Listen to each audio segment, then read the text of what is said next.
Cette concentration qui est maintenant atteint un summum est un processus qui a été plus ou moins lent pendant une dizaine d'années, qui s'est accéléré ces 10 dernières années, mais ça s'est fait à bas bruit. Sans débat public, tout est passé et a évolué et a changé complètement ce qui se passe en France.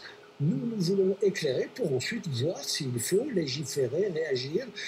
Et vous savez à quel point je suis attaché à la liberté, à l'indépendance et au pluralisme des médias. Sur les questions de concentration, nous savons dans notre tradition française que la diversité est un gage de liberté, de pluralisme et de choix démocratique pour les citoyens.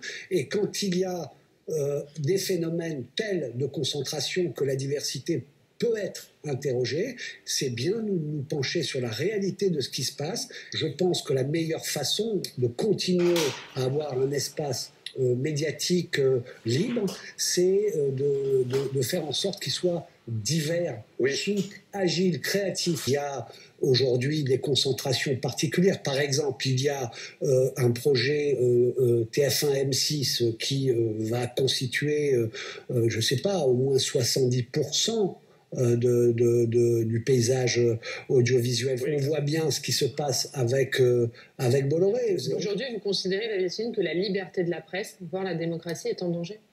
Je pense qu'on atteint un moment où les principes qu'on a édictés sont effectivement malmenés et il va falloir que l'on puisse réagir. On peut se dire aussi que le rassemblement d'entreprises, ça peut être bénéfique pour lutter contre des grands groupes comme Netflix ou Google. Voilà. Je considère que si certains pensent que quand on est un peu regroupé, on fait face à Netflix ou à Amazon, etc., on se trompe complètement. Parce qu'on a affaire à des géants absolus qu'on ne peut réguler que s'il y a des règles.